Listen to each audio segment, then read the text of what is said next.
네, 안녕하세요. 이번 시간은 4회 기출문제에서 스프레드시트 일반을 풀이하도록 하겠습니다. 21번 문제부터 바로 보도록 할게요. 다음 중 워크시트에 대한 설명으로 옳지 않은 것은 이라고 하네요. 자, 보기 1번부터 바로 보도록 하겠습니다. 여러 개의 시트를 한 번에 선택하게 되면 제목 표시줄 파일명 뒤에 그룹이라고 표시가 됩니다. 따라서 보기 1번의 설명은 맞는 설명이 되겠고요. 보기 2번 보도록 할게요.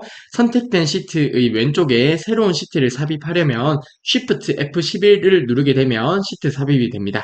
저희가 해당 바로가기 키 같은 경우에 파트 1에서 봤던 내용인데요. Shift F11을 누르게 되면 시트 삽입이 돼요. 시트 삽입이 되면 기본적으로 왼쪽에 삽입이 됩니다. 따라서 보기 2번의 내용도 맞는 설명이 되겠고요. 보기 3번 보도록 할게요. 마지막 작업이 시트 삭제인 경우에 빠른 실행 도구 모음의 실행 취소 명령을 클릭하여 되살릴 수 있다고 하는데요. 보기 3번이 잘못된 설명이 되겠습니다.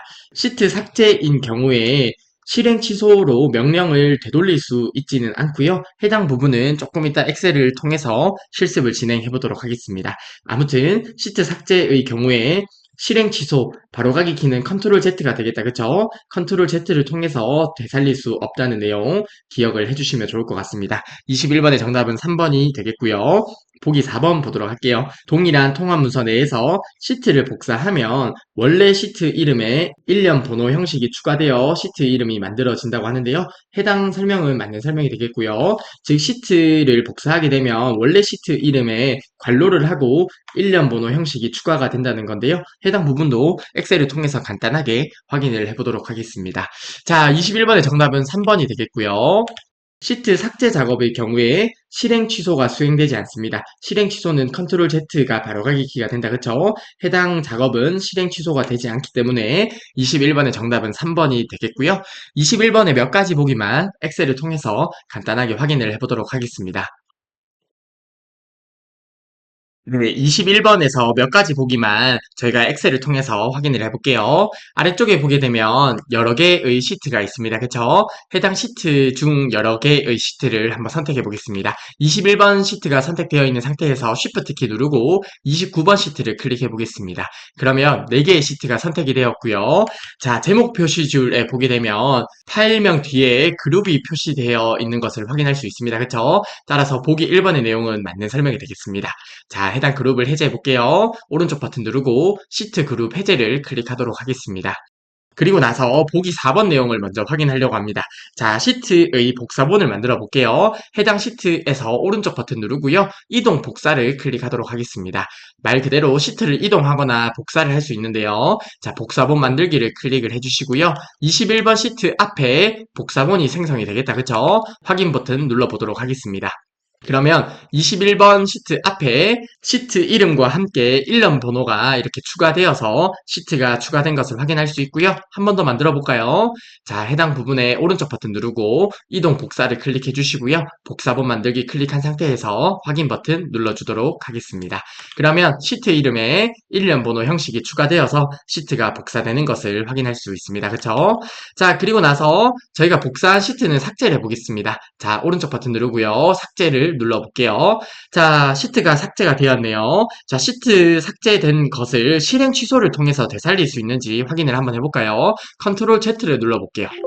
자, 그러면 실행 취소 명령이 먹히지 않는다는 것을 확인할 수 있습니다. 그쵸? 자, 예를 들어서 제가 여기에 커말의 정석이라고 입력을 해보겠습니다. 그리고 컨트롤 Z를 눌러서 실행 취소를 하게 되면 방금 했던 실행이 취소가 되는 거다. 그쵸? 자, 그런데 21번 시트를 삭제해 볼게요. 해당 시트에서 오른쪽 버튼 누르고 삭제 버튼 눌러 보겠습니다.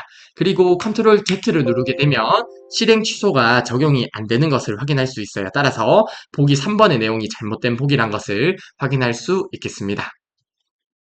다음으로 22번 문제 보도록 하겠습니다. 다음 중 시트 보호 기능에 대한 설명으로 옳지 않은 것은 이라고 하네요. 자, 시트 보호 저희가 파트 1에서 학습했던 내용이네요. 시트 보호와 통합 문서 보호를 학습했었는데요. 해당 개념들은 시험에 자주 출제되기 때문에 꼭 기억을 해주시면 좋겠습니다.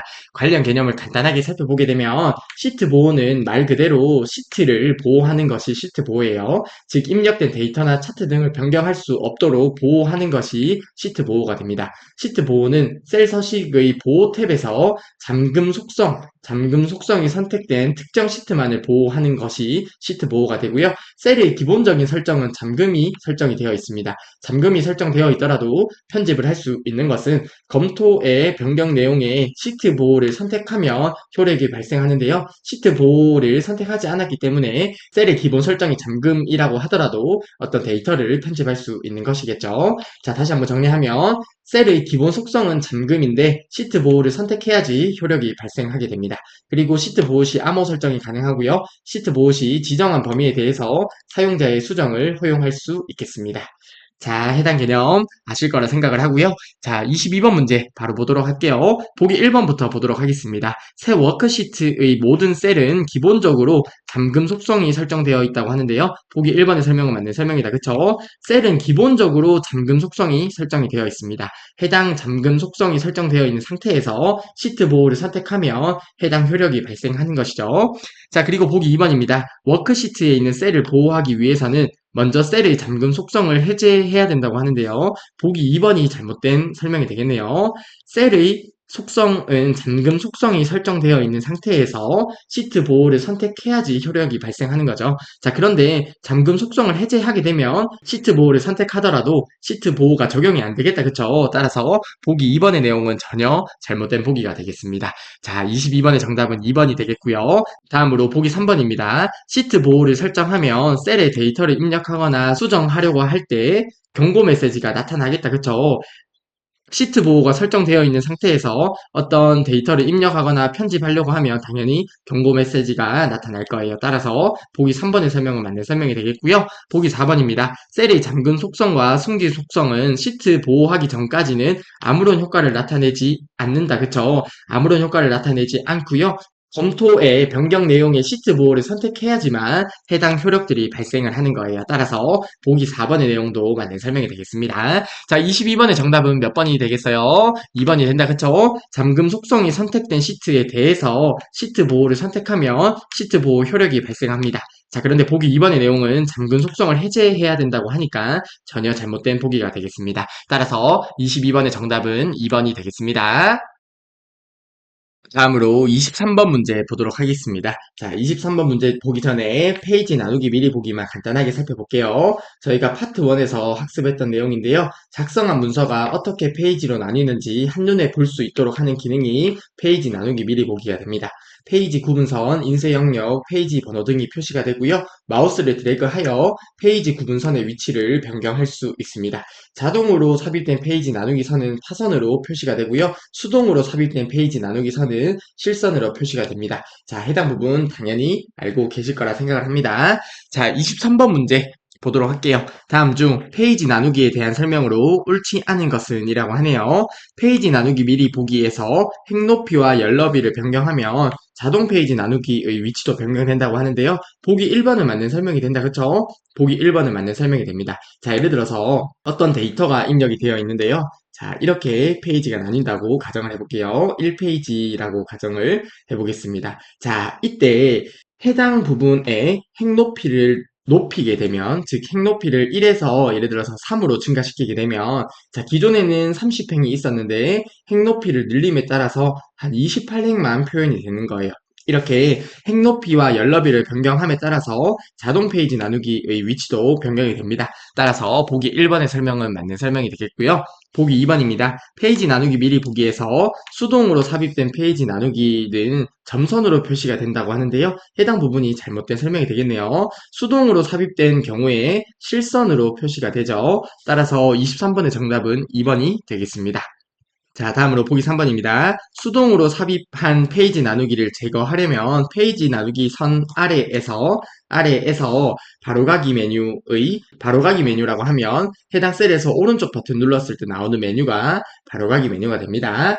해당 부분에서 페이지 나누기 제거를 선택한다고 하는데요. 보기 3번의 설명도 맞는 설명이다. 그쵸?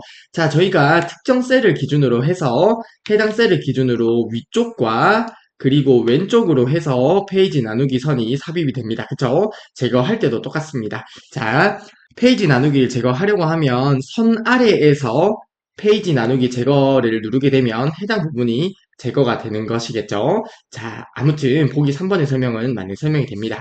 자, 다시 한번 설명드리면 해당 셀을 기준으로 해서 자, 위쪽과 왼쪽으로 삽입이 되고요. 해당 셀 클릭한 상태에서 페이지 나누기 제거를 클릭하게 되면 해당 부분이 제거가 되는 거예요. 예를 들어서 페이지 나누기가 이렇게 삽입이 되어 있으면 아래에 있는 아무 셀을 클릭하고 페이지 나누기 제거를 선택해 주시면 되겠다. 그쵸? 따라서 보기 3번의 설명은 맞는 설명이 되겠습니다. 자, 보기 4번. 용지 크기, 여백 설정, 배율 옵션 등에 따라 자동 페이지 나누기가 삽입이 됩니다. 이런 것들에 따라서 자동 페이지 나누기가 삽입이 되는 것이겠죠. 자동 페이지 나누기는 어떤 선으로 표시가 되죠? 파선으로 표시가 됩니다. 즉, 점선으로 표시가 되는 거예요. 자, 23번의 정답은 2번이 되겠습니다. 수동으로 삽입된 페이지 나누기는 실선으로 표시가 되기 때문에 보기 2번의 내용이 잘못된 보기가 되었습니다. 다음으로 24번 문제 보도록 하겠습니다. 다음 중 새 워크시트에서 보기의 내용을 그대로 입력하였을 때 입력한 내용이 텍스트로 인식되지 않는 것은? 이라고 하네요. 자, 저희가 데이터에 대해서 학습을 했었는데요. 문자 데이터와 숫자 데이터를 학습했었습니다. 그쵸? 자, 문자 데이터 같은 경우에 셀의 왼쪽에 정렬이 되고요. 숫자 데이터, 즉 수치 데이터 같은 경우는 셀의 오른쪽에 정렬이 됩니다. 그리고 날짜 시간 데이터도 저희가 학습을 했었는데요. 자, 날짜 시간 데이터는 기본적으로 엑셀에서 수치 데이터로 저장이 되는 거죠.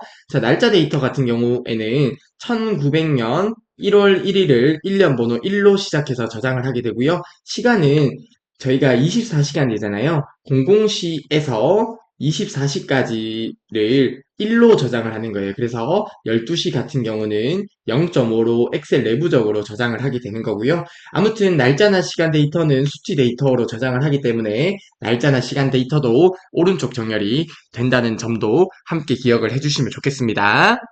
자, 그래서 보기 1번부터 바로 보도록 할게요. 자, 이런 식으로 데이터가 입력이 되어 있는데요. 이때 해당 부분에서 저희가 1시 2분이라고 입력을 하게 되면 숫자 데이터로 인식을 할 거예요. 그쵸? 기본적으로 숫자 데이터면 셀의 오른쪽 정렬이 될 텐데요. 이때 AM을 붙여쓰기 함에 따라서 해당 부분은 문자 데이터로 인식을 하게 됩니다. 저희가 조금 이따 엑셀을 통해서 실습을 해볼게요. 아무튼 보기 1번 같은 경우에는 문자 데이터로 인식을 하게 되고요.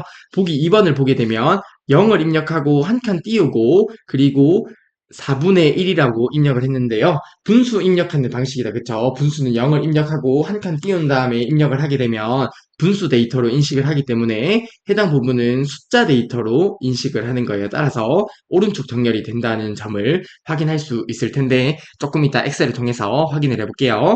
자, 아무튼 24번의 정답은 2번이 되겠습니다. 보기 2번과 같이 입력을 하게 되면 분수 데이터로 입력이 될 거예요. 자, 그리고 보기 3번입니다. 앞에 작은 따옴표를 입력했네요. 숫자 데이터를 입력하더라도 작은 따옴표를 입력하게 되면 문자 데이터로 인식한다. 그쵸? 숫자 데이터 앞에 작은 따옴표를 입력하면 문자 데이터로 인식한다는 점 저희가 당연히 알고 있는 내용이라 생각을 합니다.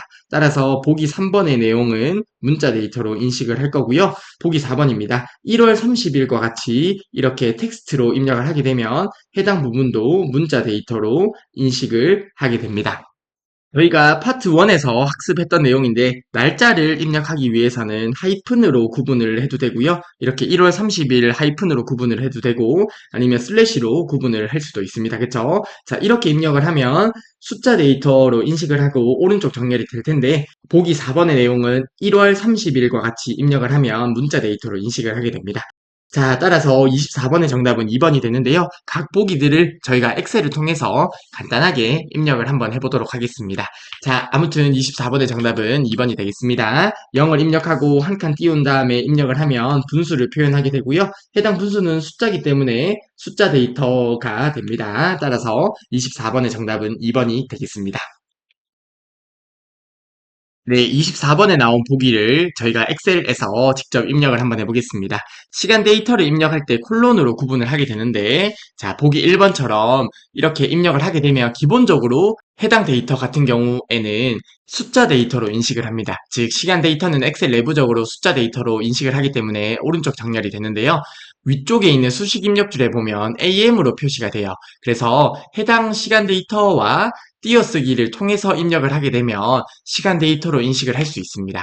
하지만 보기 1번의 내용 자, 이렇게 입력을 하고요. 띄어쓰기 없이 이렇게 입력을 하게 되면 해당 데이터는 문자 데이터로 인식을 하게 됩니다. 따라서 보기 1번의 내용은 텍스트로 인식을 하게 되었고요. 보기 2번 내용 보면 0을 입력하고 한 칸 띄우고 4분의 1을 입력하면 분수로 인식을 하기 때문에 즉 숫자 데이터죠. 오른쪽 정렬이 되는 것을 확인할 수 있습니다. 따라서 24번의 정답은 2번이 되었었고요. 그리고 보기 3번 작은 따옴표 입력하고 1, 2, 3, 4를 입력하면 왼쪽에 정렬되는 것을 확인할 수 있습니다. 그쵸? 왜냐하면 작은 따옴표 입력하고 숫자 데이터를 입력하면 문자 데이터로 인식되기 때문이죠. 다음으로 보기 4번입니다. 1월 30일을 입력했는데요. 자, 이런 식으로 입력을 하게 되면 1월 30일이라고 입력이 되고요. 기본적으로 날짜 데이터 같은 경우에도 엑셀 내부적으로는 숫자 데이터로 인식을 하기 때문에 오른쪽 정렬이 됩니다. 하지만 보기 4번과 같이 1월 30일 이렇게 입력을 하게 되면 해당 데이터는 문자 데이터로 인식을 해서 왼쪽에 정렬되는 것을 확인할 수 있습니다. 따라서 24번에 텍스트로 인식되지 않는 것은 정답이 2번이 되었었네요. 자, 24번에 나온 보기를 간단하게 입력을 해보았습니다. 다음으로 25번 문제 보도록 하겠습니다. 25번 문제는 부분합 관련 문제가 되겠는데요. 저희가 파트 1에서 부분합 관련 내용을 학습했었습니다. 그쵸? 관련 개념을 간단하게 리뷰를 하고 25번 문제를 풀어보도록 하겠습니다. 자, 부분합을 저희가 학습을 했었는데요. 데이터의 개요 그룹의 부분합에 보면 해당 부분합을 실행을 할 수 있습니다. 그쵸? 자, 부분합을 실행하기 전에 선행되어야 되는 작업이 있었습니다. 당연히 기억나실 거라 생각을 하는데요. 부분합을 작성하려면 기준이 되는 필드를 기준으로 해서 먼저 오름차순이나 내림차순으로 정렬을 해야 됩니다.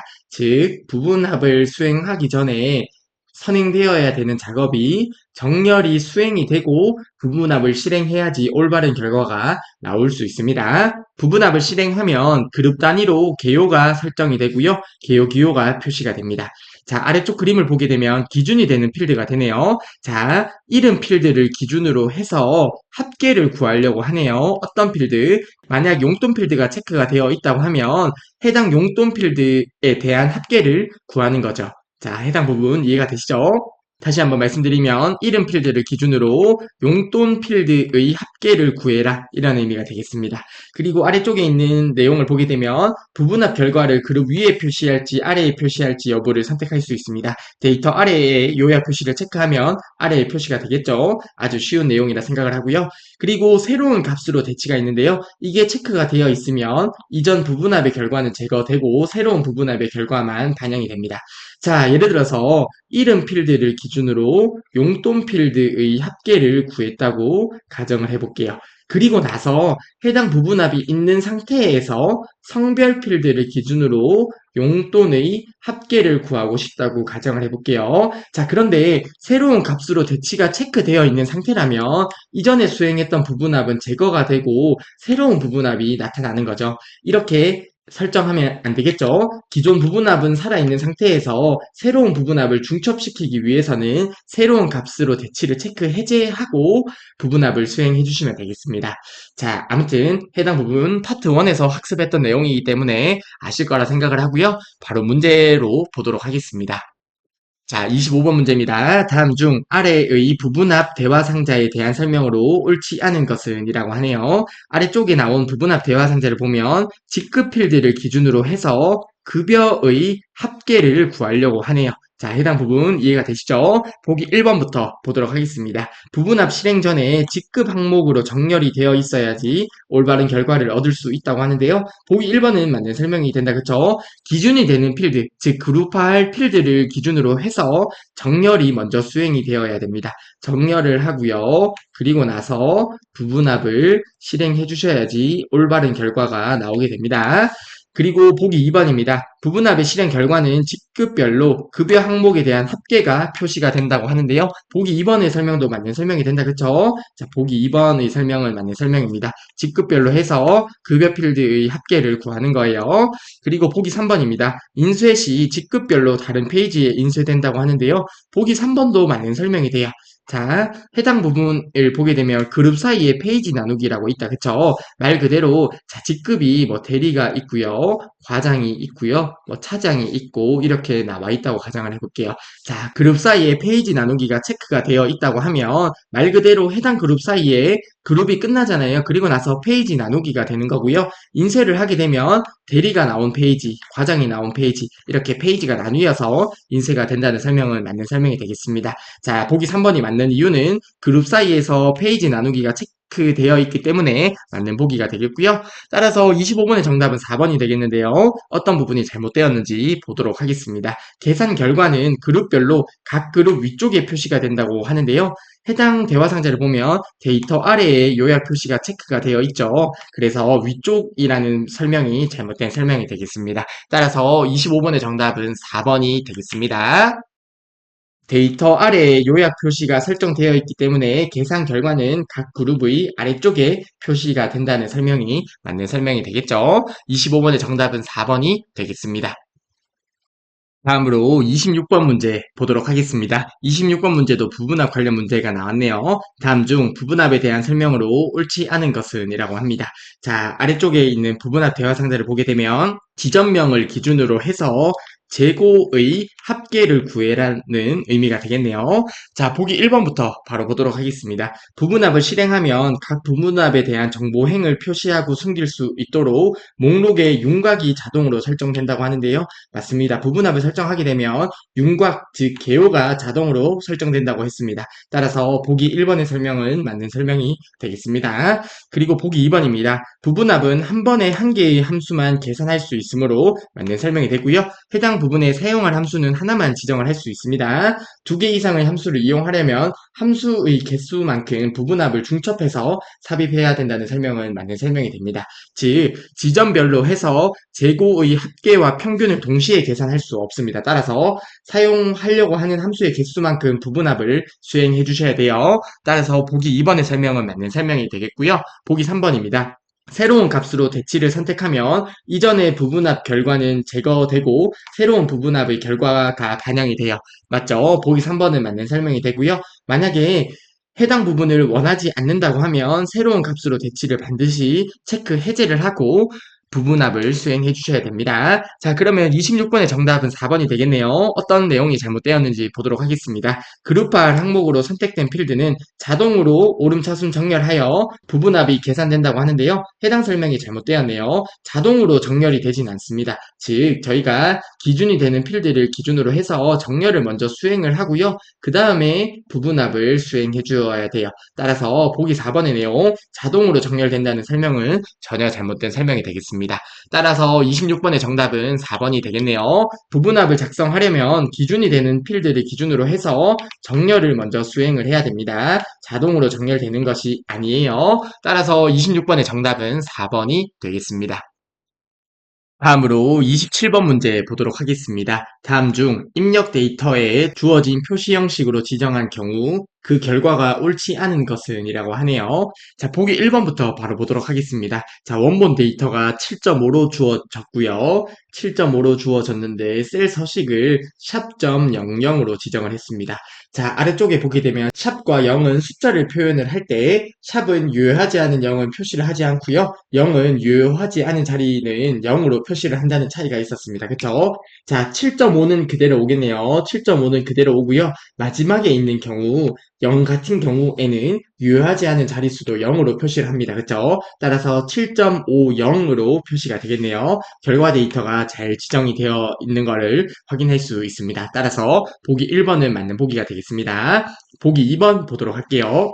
이번에는 입력 데이터가 44.398이고요. 셀 서식을 물음표, 물음표, 물음표, 점, 물음표, 물음표, 물음표로 설정을 했습니다. 자, 물음표 같은 경우에 해당 부분도 숫자를 표현하는 셀 서식인데 유효하지 않은 자릿수를 공백으로 자릿수를 확보하는 의미가 있어요. 그래서 44.398, 44.398은 그대로 입력이 됩니다. 44.398은 그대로 입력이 되는데 앞에 하나의 셀 서식이 비어 있습니다. 그쵸? 해당 부분 유효하지 않은 자릿수를 그냥 한 칸 띄운 것처럼 공백으로 자릿수를 확보해 두는 거예요. 따라서 결과 데이터를 보면 044라고 나온 부분이 잘못된 표현이 되겠습니다. 즉 해당 부분은 그냥 띄워쓰기 처리가 되는 것이 맞는 표현이 될 거예요. 자, 따라서 27번의 정답은 2번이 되겠네요. 보기 2번이 결과가 옳지 않은 보기가 되겠습니다. 자, 보기 3번도 한번 볼게요. 자, 보기 3번, 보기 4번은 옳은 보기가 되겠는데요. 해당 입력 데이터에서 자, 샵 콤마 샵샵 0으로 천 단위 구분 기호를 표시하라는 의미가 되겠고요. 마지막에 있는 쉼표는 세 자리 생략한 후에 반올림하라는 의미가 된다. 그렇죠? 쉼표 같은 경우에 천 단위 구분 기호를 표시하는데 마지막에 있는 쉼표는 세 자리 생략한 후에 반올림을 하게 됩니다. 자, 그래서 세 자리 생략을 하고 반올림을 하면 자, 반올림 하더라도 똑같다. 그쵸? 12,200이 남겠고요. 해당 부분에 천 단위 구분 기호를 표시하라고 하는데 이미 천 단위 구분 기호가 표시가 되어 있네요. 자, 그래서 결과 데이터는 12,200 천 단위 구분 기호 표시된 채로 나오는 것이 맞겠습니다. 보기 3번의 내용은 맞는 설명이 되겠고요. 자, 그리고 골뱅이 같은 경우에는 문자 데이터를 입력받는다. 그쵸? 상공상사라고 입력을 했으면 해당 상공상사를 입력받을 때 골뱅이가 사용이 되고요. 상공상사 뒤에 귀중이 붙어 있습니다. 따라서 보기 4번도 올바른 보기가 되겠습니다. 자, 27번의 정답은 2번이 되겠고요. 자, 이렇게 셀 서식 문제 그리 어렵지 않게 출제가 되면 해당 문제 쉽게 맞출 수 있었으면 좋겠습니다. 자, 27번의 정답은 2번이 되겠습니다. 자, 44.398이 주어졌고요. 물음표는 유효하지 않은 자리는 공백으로 자릿수를 확보하기 때문에 해당 부분에 한 칸 띄우고 44.398과 같이 결과 데이터가 출력이 될 거예요. 따라서 27번의 정답은 2번이 되겠습니다. 다음으로 28번 문제 보도록 하겠습니다. 다음 중 차트에 대한 설명으로 옳지 않은 것은 이라고 하네요. 보기 1번부터 바로 보도록 하겠습니다. 기본적으로 워크시트의 행과 열에서 숨겨진 데이터는 차트에 표시되지 않는다고 하는데요. 보기 1번의 설명을 맞는 설명이 되겠습니다. 숨겨진 데이터 같은 경우에 차트에 표시가 되지 않는데요. 해당 부분 조금 이따 저희가 엑셀을 통해서 바로 한번 확인을 해볼게요. 보기 2번 보도록 하겠습니다. 차트 제목, 축 제목, 범례, 그림 영역 등은 마우스로 드래그하여 이동할 수 있다고 하는데요. 보기 2번의 설명은 맞는 설명이 되겠고요. 즉 어떤 차트가 있을 때요. 차트 제목이 있다고 하면 해당 차트 제목을 클릭해서 드래그해서 위치를 이동시킬 수 있습니다. 해당 부분도 맞는 설명이 되겠고요. 해당 부분도 조금 이따 엑셀을 통해서 바로 확인을 해볼게요. 그리고 보기 3번입니다. 컨트롤 키를 누른 상태에서 차트 크기를 조절하면 차트의 크기가 셀에 맞춰 조절된다고 하는데요. 셀에 맞춰 조절하기 위해서는 컨트롤 키가 아니라 Alt 키를 누른 상태에서 드래그를 하면 됩니다. 따라서 보기 3번의 설명이 잘못된 설명이 되겠고요. 즉 어떤 셀이 있을 때요. 자, 특정 셀이 있을 때 차트를 셀의 위치에 맞춰서 크기를 조절할 때 Alt 키를 누른 상태에서 조절을 하면 됩니다. 따라서 보기 3번의 내용이 잘못된 설명이 되는데요. 해당 부분도 엑셀을 통해서 실습을 해보겠습니다. 자, 28번의 정답은 3번이 되겠고요. 보기 4번입니다. 사용자가 자주 사용하는 차트 종류를 차트 서식 파일로 저장할 수 있다고 하는데요. 보기 4번도 맞는 설명이 되겠고요. 해당 부분도 엑셀에서 간단하게 보여드리겠습니다. 자, 아무튼 28번의 정답은 3번이 되겠습니다. 차트 크기를 셀에 맞춰서 조절하기 위해서는 Alt 키를 사용해 주시면 됩니다. 따라서 28번의 정답은 3번이 되겠고요. 네, 28번 문제를 저희가 엑셀을 통해서 확인을 해볼게요. 자, 해당 부분을 확인하기 위해서 해당 데이터를 바탕으로 해서 차트를 간단하게 작성을 해두었습니다. 자, 해당 차트에서 확인을 해보겠습니다. 자, 우선 보기 1번의 내용을 볼게요. 자, 홍길동, 김희서, 미수라 이런 친구들의 점수가 있습니다. 그쵸? 해당 부분들이 있는데요. 자, 제가 김희서의 행을 숨겨보도록 하겠습니다. 자, 이를 위해서 해당 행머리글을 클릭을 하고요. 오른쪽 버튼 누르고 숨기기를 클릭해 볼게요. 숨기기를 클릭하니까 해당 부분의 점수가 사라진 것을 확인할 수 있습니다. 그쵸? 자, 이번에는 국어가 있는 열을 숨기기 해보도록 하겠습니다. 자, 열 머리글을 클릭하고요. 오른쪽 버튼 누른 다음에 숨기기를 클릭해 보도록 하겠습니다. 자, 그러면 국어 부분이 사라진 것을 확인할 수 있다. 그쵸? 자, 이렇게 보기 1번의 내용, 행과 열에서 숨겨진 데이터는 차트에 표시되지 않는 것을 확인할 수 있고요. 그리고 보기 2번을 보면 이렇게 차트 제목 클릭하고 마우스로 드래그해서 위치를 변경할 수 있습니다. 범례의 위치 같은 경우도 클릭하고 이렇게 위치를 변경할 수 있습니다. 따라서 보기 2번의 내용도 맞는 설명이 되겠고요. 보기 3번, 차트 크기를 조절할 때 셀에 맞춰서 조절하기 위해서는 자, 예를 들어서 해당 차트를 이렇게 임의로 조절을 해보겠습니다. Alt 키를 누른 상태에서 조절을 하게 되면 이렇게 셀의 너비에 맞춰서 크기가 조절되는 것을 확인할 수 있습니다. 그쵸? Alt 키 한 번 더 누르고 이렇게 옆으로 늘리게 되면 이렇게 셀의 크기에 딱 맞게 조절이 된다는 것을 확인할 수 있습니다. 따라서 보기 3번의 컨트롤 키는 전혀 잘못된 보기가 되겠다. 그쵸? 그리고 보기 4번 차트 종류를 차트 서식 파일로 저장할 수 있다고 하는데요. 자, 해당 차트에서 해당 차트를 클릭하고 리본 메뉴 상단의 서식 탭으로 들어가 볼게요. 서식으로 들어가서 자, 어떤 차트의 모양을 지정해 보겠습니다. 이렇게 지정을 하고요. 오른쪽 버튼 누른 다음에 서식 파일로 저장을 누르게 되면 말 그대로 사용자가 자주 사용하는 차트 종류나 이러한 서식들을 차트 서식 파일로 저장을 할 수 있습니다. 그래서 다음에 해당 서식 파일을 사용을 할 수 있다는 거죠. 따라서 보기 4번의 내용도 맞는 설명이 되겠습니다. 자, 그래서 28번의 몇 가지 보기들을 살펴보았고요. 다음 문제, 29번 문제 보도록 하겠습니다. 다음으로 29번 문제 보도록 하겠습니다. 다음 중 A1에서 D1 영역을 선택한 후에 채우기 핸들을 이용하여 아래쪽으로 드래그 하였을 때 데이터가 변하지 않고 같은 데이터로 채워지는 것은 이라고 하네요. 자, 기본적으로 문자 데이터 같은 경우에는 채우기 드래그를 하면 복사가 된다. 그쵸? 자, 파트 1에서 저희가 학습했던 내용이므로 당연히 알 거라 생각을 합니다. 자, 예를 들어서 바나나라고 입력을 하고요. 해당 부분을 채우기 드래그 하면 바나나라는 데이터가 복사가 돼서 표시가 되는 거죠. 자, 그런데 문제에 보면 데이터가 변하지 않고 같은 데이터로 채워지는 것은 이라고 합니다. 그러면 다른 보기의 경우에 같은 데이터로 채워지지 않는다는 의미가 되잖아요.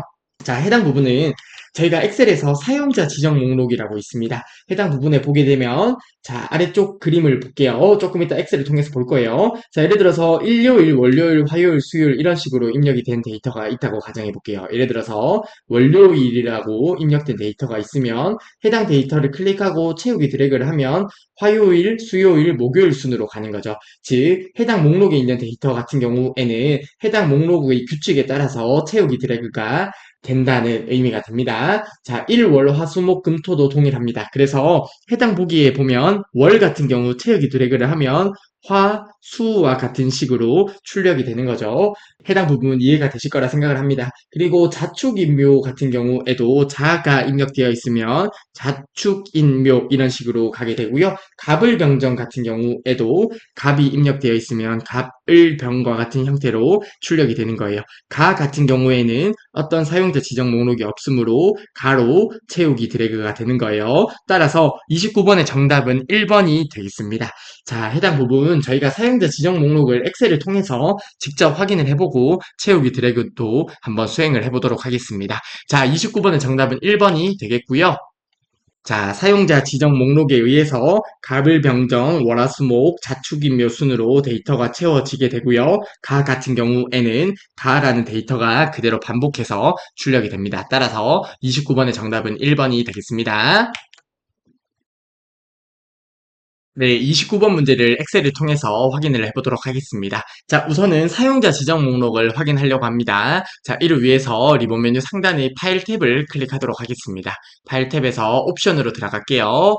옵션에 보게 되면 고급으로 들어가고요. 아래쪽으로 다시 아래쪽으로 내리게 되면 해당 부분에 사용자 지정 목록 편집이라고 있습니다. 그쵸? 해당 부분을 클릭해 보도록 할게요.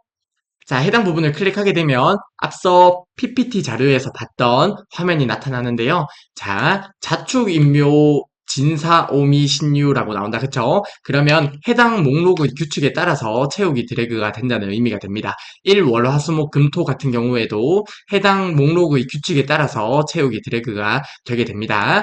해당 부분에 저희가 추가를 해줄 수도 있습니다. 예를 들어서 사원, 대리, 과장 순으로 채우기 드래그가 되도록 설정을 한다고 하면 추가 버튼을 눌러주도록 할게요. 자, 그러면 저희가 추가한 규칙이 이렇게 추가가 되는 것을 확인할 수 있습니다. 확인 버튼 눌러볼게요. 자, 그리고 확인 버튼 누르겠습니다. 자, 해당 부분에서 문제와 동일하게 A1에서 D1 셀을 범위 지정하고 아래쪽으로 채우기 드래그를 해볼게요. 그러면 앞서 봤던 목록에 따라서 갑을 병정, 월화수, 자축인이 나타나고요. 가만, 가라는 데이터가 동일하게 반복되는 것을 확인할 수 있습니다. 그쵸? 그리고 저희가 사원 대리 과장을 사용자 지정 목록 규칙에 추가를 했잖아요. 사원을 입력하고 채우기 드래그를 한번 해볼게요. 자, 그러면 저희가 앞서 지정한 목록에 따라서 사원 다음에 대리 다음 과장이 출력되는 것을 확인할 수 있습니다. 그래서 저희가 자주 사용하는 사용자 지정 목록 같은 경우에는 이렇게 추가를 해서 사용할 수 있다는 점도 같이 확인을 해보았습니다. 다음으로 30번 문제 보도록 하겠습니다. 다음 중 페이지 설정 대화 상자의 시트 탭에 대한 설명으로 옳은 것은 이라고 하네요.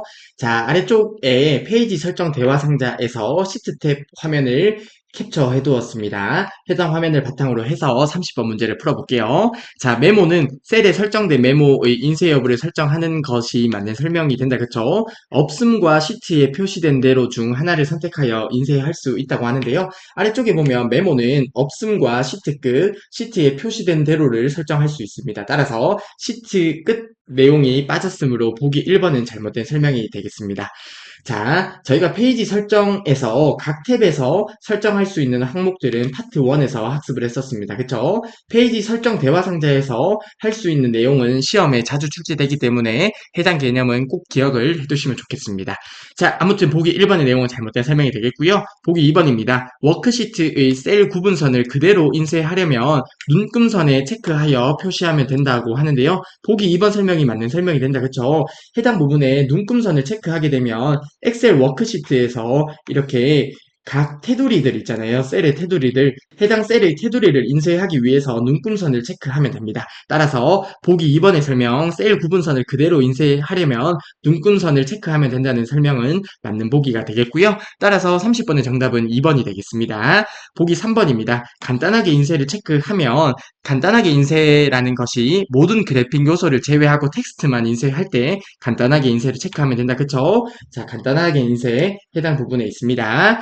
설정된 글꼴색은 모두 검정으로 해당 부분도 잘못되었고요. 도형은 테두리색만 인쇄하여 인쇄 속도를 높인다고 하는데요. 보기 3번의 내용은 전체적으로 잘못되었네요. 자, 글꼴색은 그대로 출력이 됩니다. 해당 부분 저희가 엑셀을 통해서 확인을 해볼게요. 그리고 도형, 이미지 개체는 출력이 안 되겠죠. 자, 이렇기 때문에 인쇄 속도가 높아진다는 설명은 맞는 설명이 되겠지만 앞에 설명들이 잘못된 보기이기 때문에 보기 3번의 내용은 잘못된 보기가 되겠습니다.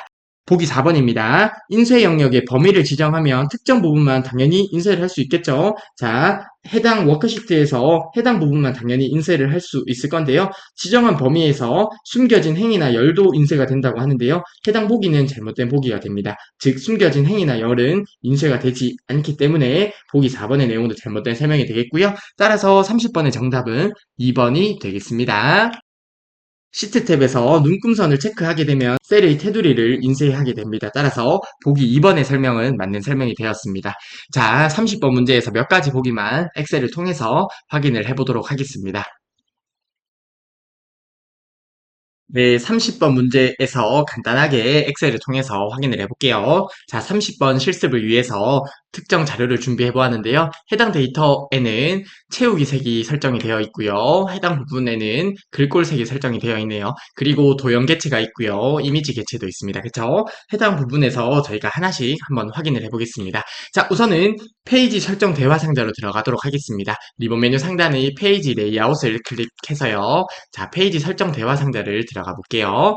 자, 해당 부분에 보면 시트 탭에서 메모는 없음이 있고 시트 끝, 시트에 표시된 대로가 있다. 그쵸? 그래서 보기 1번의 내용은 잘못된 보기가 되었었고요. 그리고 보기 3번 내용을 한번 확인해 볼게요. 간단하게 인쇄를 체크를 해볼게요. 자, 간단하게 인쇄가 체크가 되어 있네요. 자, 해당 부분이 체크가 안 되어 있으면 간단하게 인쇄를 클릭해 주시면 되겠다. 그쵸? 자, 체크한 상태에서 아래쪽에 있는 인쇄 미리 보기로 들어가 보도록 하겠습니다. 자, 인쇄 미리 보기로 들어가게 되면 어떤 도형 개체라든지 이미지 개체는 출력이 안 되는 것을 확인할 수 있고요. 채우기 색도 출력이 안 되는 것을 확인할 수 있습니다. 하지만 글꼴색은 이렇게 잘 출력이 되네요. 그래서 보기 3번에 글꼴색이 검정으로 출력된다는 것은 잘못된 설명이 되겠고요. 도형도 출력이 안 된다고 이야기해야지 옳은 보기가 되겠습니다. 따라서 보기 3번의 내용은 잘못된 보기란 것을 확인할 수 있습니다. 그쵸? 그리고 보기 4번에서 숨겨진 행위나 열도 인쇄가 되는지 확인을 해볼게요. 자, 해당 부분에 김희서부터 이순신까지를 한번 숨겨보도록 하겠습니다. 자, 4행부터 6행의 행머리글을 클릭을 하고요. 오른쪽 버튼 누른 다음에 숨기기를 클릭해 주도록 하겠습니다. 그리고 나서 인쇄 미리 보기로 한번 들어가 볼게요. 자, 인쇄 미리 보기로 들어가게 되면 앞서 숨겼던 데이터들이 출력 화면에 나타나지 않는 것을 확인할 수 있다. 그쵸? 그래서 숨겨진 행위나 열도 함께 인쇄된다는 내용은 잘못된 보기가 되겠습니다. 자, 30번에 몇 가지 보기를 확인해 보았고요. 다음으로 31번 문제 바로 보도록 하겠습니다. 네, 다음으로 31번 문제 보도록 하겠습니다. 다음 중 근무 기간이 15년 이상이면서네요. AND 조건이 되겠습니다. 나이가 50세 이상인 직원의 데이터를 조회하기 위한 고급 필터의 조건으로 옳은 것은 이라고 합니다. 자, 저희가 파트 1에서 필터에 대해서 학습했었습니다. 그쵸? 필터 부분도 시험 문제에 자주 출제되는 개념이기 때문에 꼭 기억을 해주셔야 됩니다. 자, 필터에서는 자동 필터가 있고요. 고급 필터가 있습니다. 그쵸? 고급 필터 조건 작성 시에 AND 조건은 같은 행, OR 조건은 다른 행에 작성해 주시면 됩니다. 자, 해당 내용 당연히 기억하실 거라 생각을 합니다. 그리고 고급 필터 조건의 수식을 작성할 때에는 조건의 필드명은 원본 데이터 필드명과 다르게 입력하거나 생략을 해야 됩니다. 주로 다르게 입력해서 고급 필터 조건을 작성하게 됩니다. 자, 해당 부분에서 암기 팁을 말씀을 드렸었는데, 자, 기억하시죠? 자, and or로 외워주시면 되겠습니다. 뭔가 3대 3으로 조화가 되는 느낌이다. 그쵸? and 조건은 같은 행에 입력을 해주시면 되고요. or 조건은 이렇게 다른 행에 입력을 해주시면 되겠습니다. 자, 문제에 보면 근무 기간이 15년 이상이고 나이가 50세 이상이기 때문에 and 조건이면 같은 행에 작성을 해주시면 되겠네요. 자, 그러면 보기 2번의 내용은 잘못된 보기가 되겠고요. 근무 기간과 나이가 있습니다. 15년 이상, 50세 이상. 자, 그러면 31번의 정답은 1번이 되겠습니다. 자, 다른 보기들은 근무 기간 이런 식으로 작성하면 안 된다. 그쵸? 자, 조건의 필드명이 나오고요. 아래쪽에 해당 조건을 입력해 주시면 되겠습니다. 자, 보기 4번도 전혀 잘못된 보기가 되겠네요. 자, 따라서 31번의 정답은 1번이 되겠고요. 자, 고급 필터에서 AND 조건 같은 행, OR 조건 다른 행에 대해서 묻는 문제가 되겠습니다. 자, 따라서 31번의 정답은 1번이 되겠습니다. 다음으로 32번 문제 보도록 하겠습니다. 다음 중 A4셀의 메모가 지워지는 작업에 해당하는 것은 이라고 하네요. 아래쪽에 제시된 그림을 보면 A4셀에 메모가 입력되어 있는 것을 확인할 수 있습니다. 그쵸? 자, 보기 1번부터 보도록 하겠습니다. A3셀의 채우기 핸들을 아래쪽으로 드래그 하였다고 하는데요. 자, A3셀 세로이가 있는 해당 부분을 채우기 드래그 하게 되면 해당 데이터가 바뀌겠지만 메모는 그대로 남아있기 때문에 메모가 지워지는 작업은 아닙니다. 따라서 보기 1번은 잘못된 보기가 되겠고요. 보기 2번입니다. A4셀의 바로가기 메뉴에서 바로가기 메뉴는 오른쪽 버튼 눌렀을 때 나오는 메뉴가 바로가기 메뉴라고 했습니다. 메모 숨기기를 선택하였다고 하는데요. 메모 숨기기를 하면 말 그대로 메모가 표시되는 것이 숨겨지겠지만 메모를 삭제하는 것은 아니다. 그쵸? 따라서 보기 2번의 내용도 잘못된 보기가 되겠습니다. 자, 보기 3번입니다. A4셀을 선택을 하고 홈 탭 편집 그룹의 지우기에서 모두 지우기를 선택하면 A4셀에 입력된 데이터도 지워지고요. 메모도 지워지게 됩니다. 따라서 보기 3번의 설명은 맞는 설명이 되겠습니다. 자, 그러면 32번의 정답은 3번이 되겠네요. 홈탭 편집 그룹의 지우기에서 모두 지우기를 선택하거나 아니면 메모 삭제를 선택하게 되면 메모만 지워지겠다. 그쵸? 자, 아무튼 보기 3번의 모두 지우기를 선택하면 메모까지 지워지게 되므로 32번의 정답은 3번이 되겠습니다. 자, 보기 4번입니다. A4셀을 클릭하고 키보드의 백스페이스를 누르게 되면 입력된 데이터가 지워지면서 백스페이스, 즉 띄워쓰기만 입력이 되겠지만 해당 메모는 그대로 남아있겠다. 그쵸? 따라서 메모를 지우는 작업과는 관련이 없는 작업이 되겠습니다. 자, 32번의 정답은 3번이 되겠네요. 메모를 삭제하기 위해서는 메모 삭제를 하거나 해당 A4셀을 클릭한 상태에서 오른쪽 버튼 눌러서 바로가기 메뉴의 메모 삭제를 클릭하거나 아니면 홈에서 편집 그룹의 지우기에 모두 지우기나 메모 삭제를 클릭해서 해당 메모를 삭제할 수 있겠습니다. 따라서 32번의 정답은 3번이 되겠습니다. 네, 다음으로 33번 문제 보도록 하겠습니다. 다음 중 환자 번호를 이용하여 환자 번호가 해당 부분이 되겠네요. 성별을 표시하기 위해 성별이 해당 부분에 있습니다. D2셀에 입력할 수식으로 옳지 않은 것은 이라고 하네요. 자, 그러면 D2셀에 어떤 수식을 입력을 하고요. 아래쪽으로 채우기 드래그를 해서 나머지 결과를 출력하면 되겠습니다. 자, 우선은 33번의 정답은 4번이 되는데요. 자, 보기 4번에서 어떤 부분이 잘못되었는지 먼저 살펴보고 나머지 보기를 보도록 하겠습니다. 자, 우선 33번의 정답은 4번이 됩니다. 자, 안에 있는 if 함수를 먼저 볼게요. 자, if 함수를 보게 되면 안에 search 함수가 있네요. 그렇죠? 해당 search 함수를 먼저 볼게요. 자, search 함수를 보게 되면 먼저 첫 번째 인수로 찾을 문자가 나옵니다. 그리고 두 번째 인수로 문자열이 나오는데요. 문자열에서 찾을 문자의 시작 위치를 반환해주는 함수가 search 함수예요. 자, 그런데 해당 부분에 조금 이상한 게 있습니다. 자, search 함수가 있고요. 찾을 문자가 나와야 되는데 m을 찾아야 되잖아요. 자, m을 찾아야 되고요. 어디에서? C2셀에서 m을 찾아야 되는 거예요. 자, 그래서 해당 부분에서 C2셀과 m의 위치가 일단은 바뀌어 있습니다. 그래서 33번에 보기 4번이 잘못된 수식이 되겠습니다. 자, 이렇게 수정을 하고 해당 수식을 볼게요. 자, C2셀에서 m을 찾아요. m을 찾는데 m이 있으면 m의 위치 첫 번째, 두 번째, 세 번째, 네 번째라고 결과가 나오겠다. 그쵸? m이 있으면 4가 나올 거고요. m이 없으면 찾을 수 없기 때문에 5, 6 값이 출력이 되게 됩니다. 자, 해당 부분까지 되실까요? 그리고 해당 부분이 if 함수의 조건으로 사용이 된 거죠. 자, 해당 부분까지 이해가 되실까요? 자, 그러면 해당 부분이 if 함수의 조건이 되고요. 해당 부분을 만족하게 되면 남을 출력을 하는 거예요. 자, 해당 부분까지 이해가 되실까요? 자, 그리고 나서 해당 부분이 5, 6 값일 때를 위해서 if error 함수를 작성을 했네요. 자, if error 함수를 적어주겠습니다. if error 함수를 적어주게 되고요. 오류일 때 열하고 출력을 해주는 수식이 되겠습니다. 자, 해당 수식을 보면서 한 번 더 말씀을 드릴게요. 자, m이라고 하는 문자를 C2셀에서 찾아요. 찾게 되었을 때 m이 있다고 하면 4가 출력이 될 건데요. 엑셀에서 0은 false로 인식을 합니다. 0은 false로 인식을 하고요. 그 외 숫자는 true로 인식을 하게 돼요. 그렇기 때문에 결과로 4가 출력이 되면 true로 인식을 하고요. true일 때 남을 출력하게 됩니다. 그러면 남이 나오게 될 거고요. m이 있으면 만약에 m이 없으면 5, 6 값이 나오게 되므로 해당 결과 전체가 5, 6 값으로 출력이 돼요. 5, 6 값이 출력이 되는데 이를 위해서 if error 함수를 작성한 거예요. 인수 1이 있고 인수 2가 있는데요. 인수 1이 오류이면 인수 2를 반환하고요. 해당 첫 번째 인수가 오류면 인수 2를 반환하고 그렇지 않으면 인수 1을 그대로 표현하는 거예요. 그래서 해당 if 함수의 결과로 남이 나오게 되면 남을 그대로 출력을 하고요. if 함수의 결과로 오류 값이 나오게 되면 오류 값이 나오면 열을 출력을 하는 거겠죠. 그래서 m이 있으면 남, m이 없으면 여로 나오기 때문에 해당 수식을 작성하면 맞는 보기가 되었겠지만 보기 4번에서 잘못된 부분은 search 함수의 인수 위치가 바뀌었습니다. 따라서 33번의 정답은 4번이 되는 거예요. 자, 해당 수식에서 잘못된 부분 이해가 되실 거라 생각을 합니다.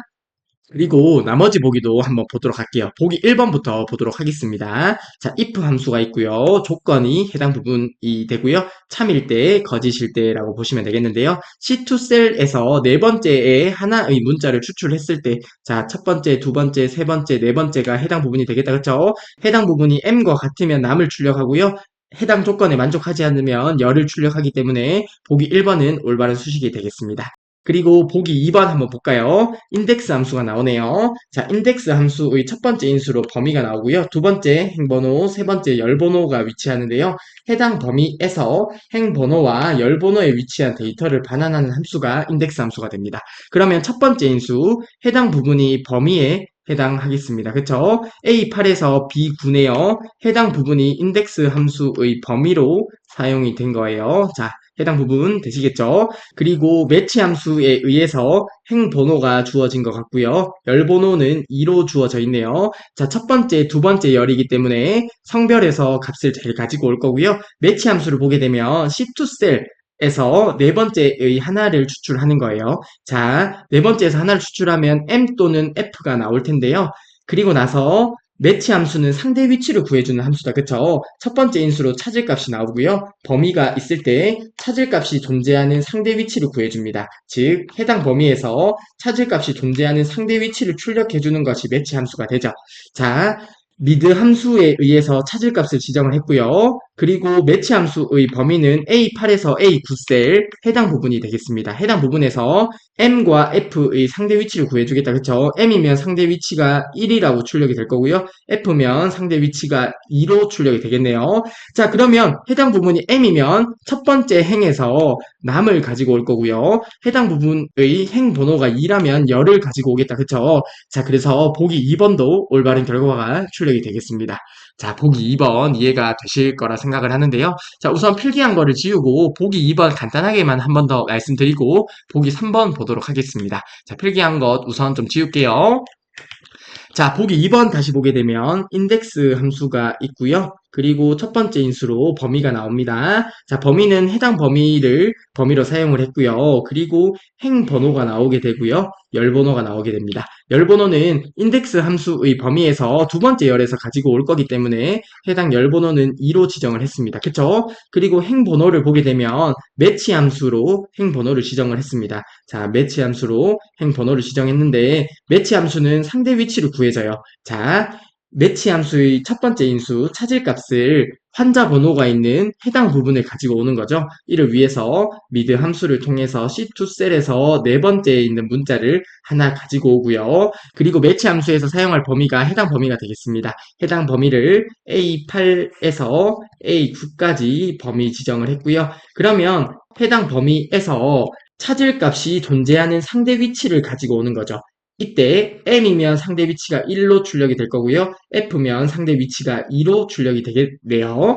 자, 그리고 나서 매치 함수의 마지막 인수, 정확히 일치일 때는 마지막 인수를 0으로 지정을 해주시면 됩니다. 자, 해당 부분 파트 1에서 봤던 함수기 때문에 자, 이렇게 설명을 드릴게요. 자, 아무튼 이렇게 해서 매치 함수를 통해서 인덱스 함수의 행을 나타내도록 설정한 부분이 되겠습니다. 자, 보기 2번도 이해가 가셨으면 좋겠고요. 다음으로 보기 3번 보도록 할게요. 이번에는 VLOOKUP 함수를 사용했네요. 자, VLOOKUP 함수는 세로 참조 함수가 된다. 그쵸? 자, 세로 참조 함수가 됩니다. VLOOKUP 함수의 첫 번째 인수로 기준셀 찾을값이 나올 건데요. 자, 미드 함수를 통해서 찾을값을 가지고 옵니다. 네 번째에 있는 해당 문자를 가지고 오게 될 거고요. A8에서 B구역력을 VLOOKUP 함수의 참조 범위로 지정을 했네요. A8에서 B구역력이라고 하면 해당 부분이 되겠습니다. 그쵸? 해당 부분을 VLOOKUP 함수의 범위로 사용을 했습니다. 그쵸? 자, 그리고 가져올 열번호 2열에서 가지고 온다. 그쵸? 해당 2열에서 값을 가지고 올 거예요. 그리고 나서 false로 지정을 했는데요. 해당 찾을 값을 정확하게 일치하는 경우에 0 또는 false를 지정해주면 된다. 그쵸? 자, M과 F는 해당 부분에서 정확하게 일치이기 때문에 false로 지정을 해서 세로 참조 함수인 VLOOKUP 함수에 의해서 해당 수식을 작성할 수도 있겠습니다. 자, 그래서 33번에 보기 1번에서 3번은 모두 올바른 수식이 되겠고요. 보기 4번에서는 서치 함수의 사용법이 잘못되었으므로 33번의 정답은 4번이 되겠습니다. 자, 33번의 정답은 4번이 되겠고요. 앞서 말씀드렸듯이 서치 함수의 인수 위치가 바뀌었습니다. 그쵸? 자, 33번의 정답은 4번이 되겠습니다. 자, 해당 문제가 난이도가 조금 어렵게 느껴질 수 있는데요. 실제로 함수 중에 여러 함수를 사용을 하고 조금 까다로운 함수를 사용해서 출제한 문제가 되겠습니다. 하지만 해당 함수들은 모두 출제 빈도가 높은 함수들로 구성이 되어서 33번 문제 제가 봤을 때 아주 좋은 문제로 보입니다. 실제로 이런 유형의 풀이는 앞으로 실기 학습을 하면서도 많이 작성을 하게 될 거예요. 자, 아무튼 33번의 정답은 4번이 되겠습니다. 다음으로 34번 문제 보도록 하겠습니다. 다음 중 매크로의 바로가기 키에 대한 설명으로 옳지 않은 것은 이라고 하네요. 자, 저희가 파트 1에서 학습했던 내용을 아래쪽에 두었는데요. 해당 개념은 당연히 알고 계실 거라 생각을 하고 바로 문제 풀이를 진행해 보도록 하겠습니다. 보기 1번입니다. 매크로 생성 시에 설정한 바로가기 키는 매크로 대화 상자의 옵션에서 변경할 수 있다고 하는데요. 자, 저희가 매크로를 기록할 때 매크로 기록 대화 상자가 있습니다. 그렇죠? 해당 부분에서 매크로를 기록을 할 수 있고요. 매크로 대화 상자도 아래쪽에 있는데요. 해당 부분을 보게 되면 옵션이 있습니다. 그렇죠? 옵션에서 매크로의 바로가기 키나 설명을 수정할 수 있습니다. 즉 매크로 기록할 때 사용했던 바로가기 키나 설명을 옵션을 통해서 수정을 할 수 있습니다. 이때 중요한 것은 매크로의 이름은 수정을 할 수 없습니다. 그렇죠? 이름을 수정하려고 하면 VBE 창에 가서 직접 수정을 할 수 있었습니다. 자, 따라서 보기 1번의 내용, 설정한 바로가기 키는 옵션에서 변경할 수 있다는 보기는 맞는 보기가 되겠다. 그쵸? 보기 1번의 설명은 맞는 설명이 되겠습니다. 자, 보기 2번입니다. 기본적으로 바로가기 키는 컨트롤 키와 조합하여 사용하지만 맞는 설명이죠. 바로가기 키는 기본적으로 컨트롤 키와 조합해서 사용이 됩니다. 대문자로 지정하면 쉬프트 키가 자동으로 붙는다고 하는데요. 해당 설명도 맞는 설명이 되겠습니다. 사실 해당 부분을 생각하면 당연한 내용이긴 한데 소문자 A를 입력하면 이렇게 입력이 되고 Shift 누르고 A를 누르게 되면 대문자가 입력이 되잖아요. 그래서 대문자를 입력하게 되면 Shift 키가 자동으로 붙는다는 설명은 당연히 맞다고 생각을 해주시면 되겠습니다. 보기 2번의 설명도 맞는 설명이 되겠고요. 보기 3번입니다. 바로가기 키의 조합 문자는 영문자만 가능하고 맞습니다. 해당 부분에서는 영문자만 가능하고요. 바로가기 키를 설정하지 않아도 매크로를 생성할 수 있다는 설명도 맞는 설명이 되겠습니다. 즉 해당 바로가기 키는 반드시 설정할 필요가 없습니다. 자, 그러면 정답이 4번이 되겠네요. 엑셀에서 기본적으로 지정되어 있는 바로가기 키는 매크로의 바로가기 키로 지정할 수 없다고 하는데요. 해당 설명은 잘못된 보기가 되겠습니다. 매크로를 실행할 바로가기 키를 지정할 수 있고요. 엑셀의 기본 바로가기 키와 동일한 경우 당연히 동일하게 지정을 할 수 있고요. 동일한 경우에 매크로의 바로가기 키가 우선 실행된다는 점, 해당 부분 시험 문제에 종종 출제되므로 반드시 기억하고 계셔야 됩니다. 그래서 엑셀에 기본적으로 지정되어 있는 바로가기 키를 당연히 설정도 할 수 있고요. 이때 매크로의 바로가기 키가 우선한다는 내용까지 함께 기억을 하시면 되겠습니다. 따라서 34번의 정답은 4번이 되겠네요. 엑셀에 기본적으로 지정되어 있는 바로가기 키를 매크로의 바로가기 키로 지정할 수 있습니다. 당연히 지정할 수 있고요. 동일한 바로가기 키를 사용했을 때 매크로의 바로가기 키가 우선한다는 점도 함께 기억을 해주시면 좋겠습니다. 자, 34번의 정답은 4번이 되겠습니다. 다음으로 35번 문제 보도록 하겠습니다. 아래 표에서 원금과 이유를 각각 곱하여 수익 금액을 계산하려고 하네요. C5셀에 수식을 입력하고 아래쪽에 제시된 그림을 보면 해당 부분에 수식을 입력한 다음에 나머지 모든 셀은 자동 채우기 기능으로 채우려고 한다고 합니다. 이때 C5셀에 입력할 수식으로 옳은 것은 을 묻는 문제가 되겠습니다. 자, 그러면 해당 C5셀을 보면 원금과 이유를 곱해서 계산을 하면 되겠네요. 그쵸? 자, C5셀을 보도록 하겠습니다. 자, C5셀을 보게 되면 원금이 있는 C4셀을 곱하네요. C4셀을 곱하게 되고요. 그리고 나서 이율이 있는 B5셀을 곱해주면 됩니다. 이때 보기들을 보면 달러 고정기호, 즉 참조의 개념을 묻는 문제가 되겠는데요. 해당 수식을 통해서 아래쪽으로 채우기 드래그도 하고 오른쪽으로 채우기 드래그를 해서 해당 영역 전체에 결과를 출력하는 문제가 되겠습니다. 자, 그러면 어느 부분에 달러 고정 기호가 표시되면 되는지를 생각해 보면 되겠네요.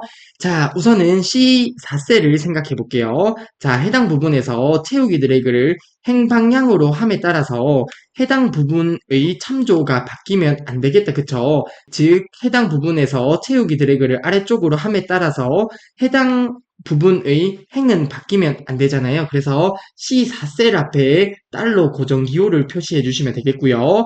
자, 동일하게 해당 부분에서 오른쪽으로 채우기 드래그를 한다고 했을 때 이때는 열 방향으로 같이 참조가 바뀌어야 됩니다. 그쵸? 그래서 열 앞에는 달러 고정기호를 표시해주면 안 되겠다. 그쵸? 그래서 C4셀의 경우에는 C4셀에서 행 앞에만 달러 고정기호를 표시해 주시면 되겠고요. 그리고 B5셀을 생각해 보겠습니다. 자, 해당 부분에서 채우기 드래그를 아래쪽으로 함에 따라서 해당 부분의 참조도 행 방향으로 같이 바뀌어야 된다. 그쵸? 그렇기 때문에 행 앞에는 달러 고정기호가 있으면 안 되고요. 해당 부분에서 오른쪽으로 채우기 드래그를 함에 따라서 해당 이율은 열 방향으로 같이 참조가 바뀌면 안 된다. 그쵸? 그래서 열 앞에는 달러 고정기호를 표시해 주시면 되겠습니다. 그래서 해당 부분을 적게 되면 이렇게 작성을 할 수 있겠네요. 자, 그러면 35번의 정답은 몇 번이 되겠어요? 35번의 정답은 3번이 되겠습니다. 그쵸? 자, 해당 부분 참조의 개념을 이해하시면 크게 어렵지 않게 이해할 수 있을 거라 생각을 합니다. 자, 아래쪽에 제시된 그림은 저희가 파트 1에서 참조의 개념을 학습하면서 저희가 봤던 그림을 적어 두었습니다. 만약 해당 참조 개념이 헷갈린다고 하시면 파트 1으로 가셔서 참조 개념을 한 번 더 복습을 하셨으면 좋겠습니다. 자, 아무튼 35번의 정답은 3번이 되겠고요. 원금은 해당 부분이 되겠네요. 채우기를 함에 따라서 행이 고정이 되고 열 방향으로 바뀌어야 된다. 그쵸? 그리고 이율 같은 경우에는 행으로 바뀌되 열로는 고정이 되어야 됩니다. 열이 고정이 되어야 되기 때문에 이율 앞에는 열이 고정이 되어 있고요. 원금에서는 행이 고정이 되어 있습니다. 자, 따라서 35번의 정답은 3번이 되겠습니다. 자, 이러한 참조 개념, 참조가 헷갈리면 어렵게 느껴질 수도 있지만 참조를 한 번만이라도 제대로 이해하셨으면 충분히 풀 수 있는 문제라 생각을 합니다. 자, 35번의 정답은 3번이 되겠습니다. 네, 다음으로 36번 문제 보도록 하겠습니다. 다음 중 D9셀에서 사과나무의 평균 수확량을 구하는 경우에 나머지 색과 다른 결과를 표시하는 수식을 묻는 문제가 되겠네요. 자, 아래쪽에 제시된 그림을 보니까 종류가 사과인 것의 수확량의 평균을 계산하는 것 같습니다. 그쵸? 자, 그리고 D9셀 해당 부분에 어떤 수식을 작성하는 문제가 되겠는데요. 아래쪽에 있는 보기를 보면 D-average라고 해서 해당 부분의 인수는 동일하게 사용이 되었습니다. 그쵸? 자, 그래서 데이터베이스 함수인 D-average 함수를 먼저 살펴볼게요. 자, 우선 데이터베이스 함수 저희가 학습했던 내용이기 때문에 당연히 아실 거라 생각을 합니다. 자, 첫 번째 인수로 데이터베이스 전체 범위 해당 부분을 범위 지정해 주시면 되겠다. 그쵸? 그래서 A1에서 F7셀로 범위 지정이 되어 있네요. 자, 그리고 나서 계산할 필드 번호를 적어주시면 되겠는데요. 수확량의 평균, 즉 수확량을 통해서 계산을 하겠네요. 1열, 2열, 3열, 4열, 5열이 되겠습니다. 그쵸? 그래서 필드 번호, 열 번호를 5로 지정해 주시면 되겠고요. 그리고 조건을 지정해 주시면 되겠는데 사과나무입니다. 그쵸? 그래서 해당 필드명과 같이 범위 지정을 해서 조건을 지정해 주시면 되겠습니다. B1에서 B2셀까지 해서 조건을 지정해 주시면 되겠네요. 그러면 해당 의미가 해당 범위에서 종류가 사과인 것의 수확량의 D-average이기 때문에 평균을 구한다는 의미가 되겠고요. 자, 한번 데이터를 한번 볼까요? 종류가 사과인 것을 보면 사과, 그리고 사과가 있네요. 이때 수확량은 18이 되고요. 10이 되고요. 10이 됩니다. 그러면 해당 수확량의 평균을 계산하게 되겠네요. 10 더하기 10 더하기 18 같은 경우에는 38이 되고요.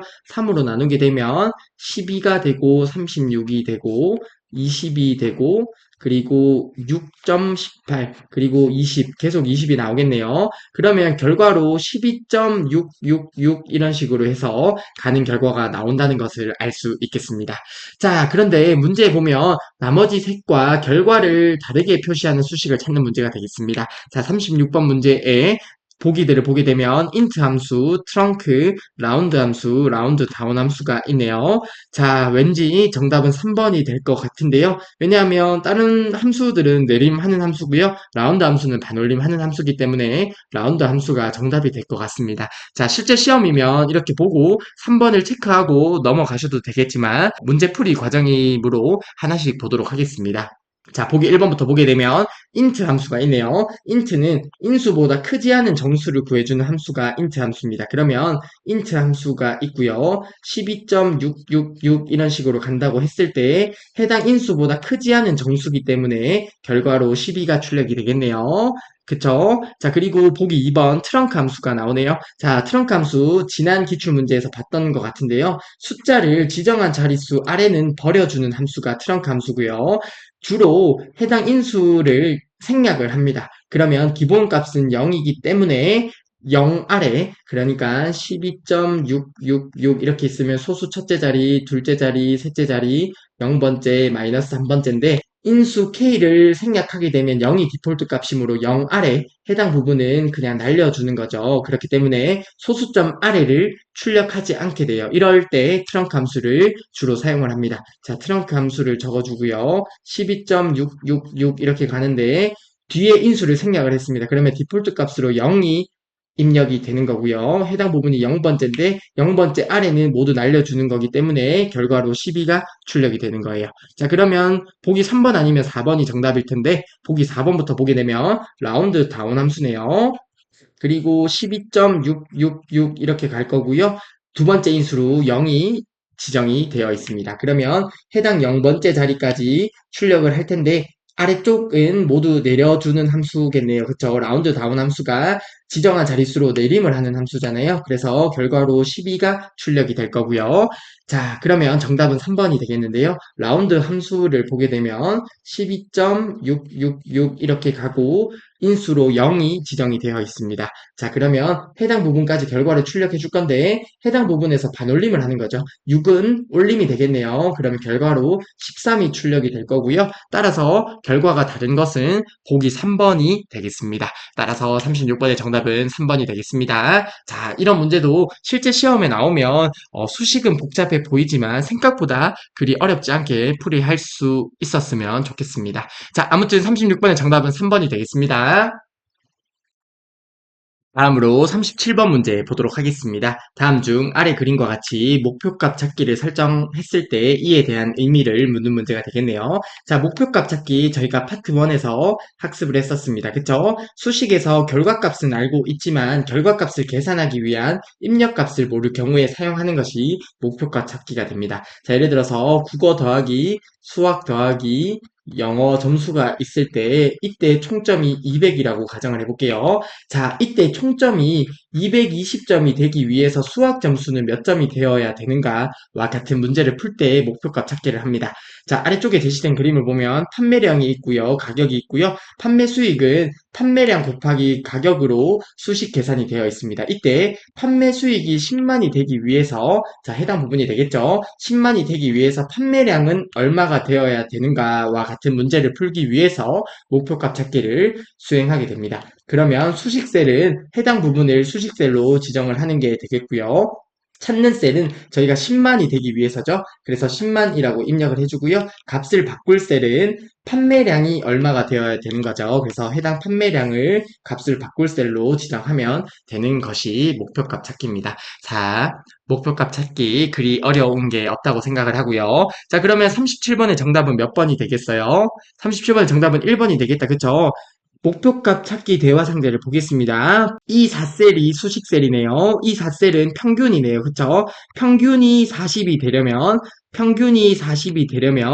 B4셀을 보게 되면 B4셀은 노트북입니다. 그쵸? 노트북 판매량이 얼마가 되어야 되는가 이런 문제를 풀기 위해서 목표값 찾기를 수행하게 되는 것이죠. 자, 37번 문제 그리 어렵지 않게 풀 수 있을 거라 생각을 하고요. 37번의 정답은 1번이 되겠습니다. 다음으로 38번 문제 보도록 하겠습니다. 다음 중 매크로 이름을 정의하는 규칙으로 옳지 않은 것은 이라고 하네요. 자, 매크로 관련 개념 저희가 파트 1에서 봤던 내용만 간단하게 리뷰를 해보도록 하겠습니다. 반복되는 작업을 자동화하는 기능이 매크로가 된다. 그쵸? 매크로를 기록하는 경우에 작업을 완료할 때까지 필요한 모든 단계가 매크로 레코더에 기록이 됩니다.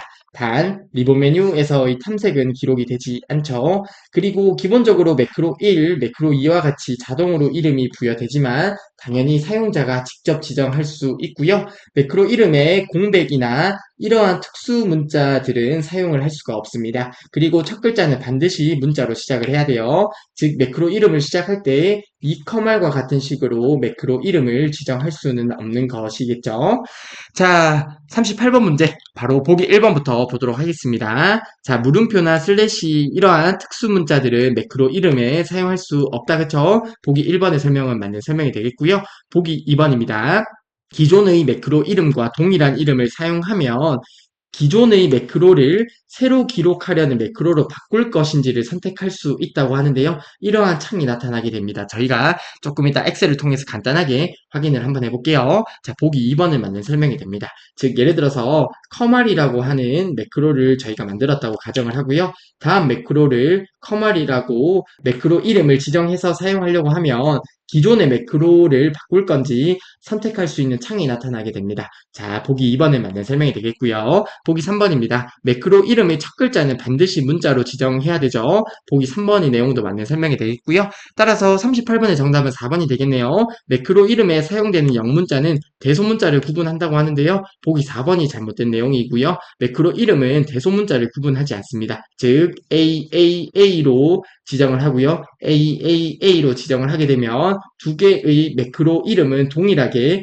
인식을 하게 됩니다. 그렇기 때문에 보기 2번의 내용, 새로 기록하려는 매크로로 바꿀 건지 선택할 수 있는 창이 나타나게 됩니다. 자, 매크로 이름은 대소문자를 구분하지 않기 때문에 보기 4번이 잘못된 보기가 되겠고요. 따라서 38번의 정답은 4번이 되겠습니다. 매크로 이름에 사용되는 영문자는 대소문자를 구분하지 않습니다. 따라서 38번의 정답은 4번이 되겠습니다. 자, 관련해서 엑셀을 통해서 간단하게 확인을 해보도록 할게요. 네, 38번의 보기 2번과 보기 4번의 내용을 간단하게 확인을 해보려고 합니다. 자, 우선은 저희가 매크로를 기록 한번 해볼게요. 이를 위해서 리본 메뉴 상단의 개발 도구로 들어가도록 하겠습니다. 개발 도구로 들어와서 해당 부분의 매크로 기록을 클릭해 보겠습니다. 자, 매크로 이름을 지정해야 되는데요. 어떤 걸로 지정을 해볼까요? 애플이라고 지정을 한번 해보겠습니다. 확인 버튼 눌러주시고요. 그러면 애플이라고 하는 매크로가 기록되는 상태고요. 해당 부분에 커말 합격 반드시라고 적어보도록 하겠습니다. 그리고 이제 매크로 기록을 중지할게요. 리본 메뉴 상단에 기록 중지를 클릭해 보도록 하겠습니다. 자, 그러면 방금 저희가 작성했던 매크로가 기록이 된 거고요. 다시 한번 매크로를 기록해 보겠습니다. 매크로 기록을 클릭해 볼게요. 자, 이번에는 애플을 대문자로 입력 한번 해보겠습니다. 이렇게 대문자로 입력을 해볼게요. 그러면 보기 4번의 내용을 확인할 수 있겠네요. 확인 버튼 눌러보도록 하겠습니다. 확인 버튼 누르게 되면 아까는 소문자로 입력을 했지만 대문자로 입력했을 때 매크로가 이미 있다고 하죠. 그래서 보기 4번 대소문자를 구분하지 않는다는 점 확인할 수 있고요. 그리고 보기 2번의 내용 동일한 매크로를 기록을 하게 되면 기존의 매크로를 새로 기록하려는 매크로로 바꿀 것인지 선택할 수 있다고 하잖아요. 기존의 매크로를 바꾸시겠습니까? 라는 안내창이 나타나고요. 예 버튼을 누르게 되면 새로 매크로를 기록하겠다는 의미가 되겠습니다. 즉 기존의 매크로를 바꾸겠다는 의미가 되겠죠. 자, 이렇게 보기 2번의 내용과 보기 4번의 내용을 확인을 해보았습니다. 자, 우선은 해당 창을 종료하고요. 39번 문제 바로 보도록 하겠습니다. 다음으로 39번 문제 보도록 하겠습니다. 다음 중 학점을 이용하여 E3에서 E7 영역에 자, 아래쪽 그림을 보게 되면 학점이 해당 부분이 되겠네요. 학점을 이용하여 E3에서 E7 영역입니다. 해당 영역에 학점별 학생 수만큼 해당 기호를 표시하고자 할 때 이 3셀에 입력할 수식으로 옳은 것은 이라고 하네요.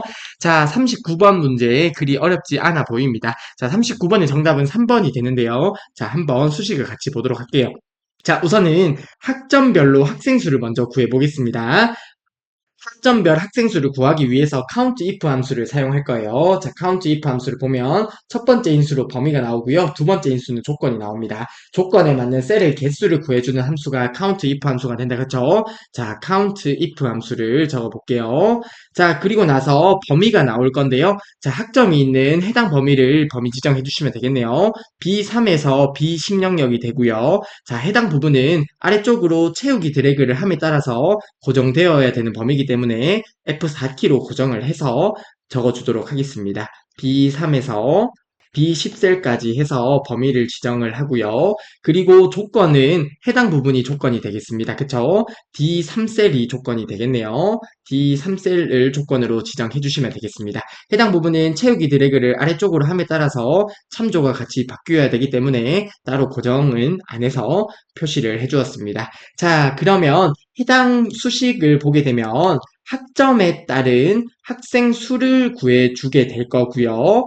해당 부분이 랩트 함수에서 반복할 횟수가 될 거예요. 랩트 함수를 보게 되면 첫 번째 인수로 문자가 나오고요. 두 번째 인수로 k가 나옵니다. 문자를 지정한 횟수만큼 반복해주는 함수가 랩트 함수가 되죠. 자, 그러면 랩트 함수를 적어주게 되고요. 반복할 기호, 해당 기호를 이렇게 적어주면 되겠네요.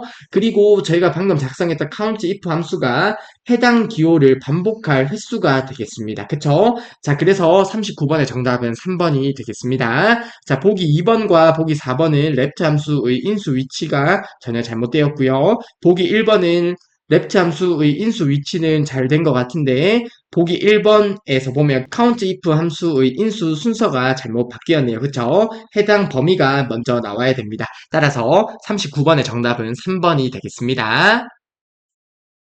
네, 드디어 마지막 문제네요. 40번 문제 보도록 하겠습니다. 다음 중 머리글 편집과 바닥글 편집에서 명령 단추와 기능의 연결이 옳지 않은 것은 이라고 하네요. 자, 오른쪽에 보면 사진을 하나 캡처해 두었는데요. 페이지 설정 대화 상자에서 머리글, 바닥글 탭으로 가면 머리글을 편집할 수 있고요. 바닥글을 편집할 수 있습니다. 그쵸? 자, 머리글 편집을 클릭하게 되었을 때 해당 그림 서식을 이용해서 머리글 내용을 설정할 수 있겠다. 그쵸? 자, 보기 1번부터 같이 보도록 하겠습니다. 자, 해당 부분이 나오네요. 해당 부분 같은 경우는 그림 서식을 의미하는 기능이 맞아요. 사실 잘 사용할 일은 없는데요. 그림 서식 기능은 맞고요. 보기 2번 페이지 번호, 해당 부분이 페이지 번호가 되고요. 해당 부분이 전체 페이지 번호가 됩니다. 아무튼 해당 부분은 페이지 번호가 맞기 때문에 보기 2번의 내용은 맞는 연결이 되겠고요. 보기 3번 해당 부분은 시간이 되고요. 해당 부분은 날짜가 되겠다. 그쵸? 자, 보기 3번도 맞는 연결이 되겠습니다. 40번의 정답은 4번이 되는데요. 자, 해당 부분 아이콘에 마우스 커서를 올려두었습니다. 그러면 그림 서식 단추의 이름이 나오는데요. 해당 아이콘은 시트 이름이 아니라 파일 이름 삽입이 됩니다. 즉, 해당 엑셀 파일의 이름을 삽입을 해주는 거고요. 시트 이름 삽입은 옆에 있는 해당 아이콘을 이용해서 사용을 해주시면 됩니다. 따라서 40번의 정답은 4번이 되겠습니다. 보기 1번을 제외하고 보기 2번, 보기 3번의 그림 서식은 자주 사용을 하기는 한데요. 자, 아무튼 40번 문제 뭐 자주 출제되는 유형은 아닌데 그냥 눈에 익혀두시면 충분할 것 같습니다. 자, 40번의 정답은 4번이 되겠고요. 보기 4번의 아이콘은 파일 이름 삽입의 기능이 됩니다. 자, 이렇게 해서 4회 기출 문제의 스프레드시트 일반까지 모두 풀이를 해보았습니다. 자, 4회 기출 문제까지 보시는 분이 많지는 않았으면 좋겠는데요. 아무튼 4회 기출 문제 풀이는 여기서 마무리하고요. 다음 시간에 5회 기출 문제를 풀이하도록 하겠습니다. 이번 시간도 정말 수고 많으셨습니다.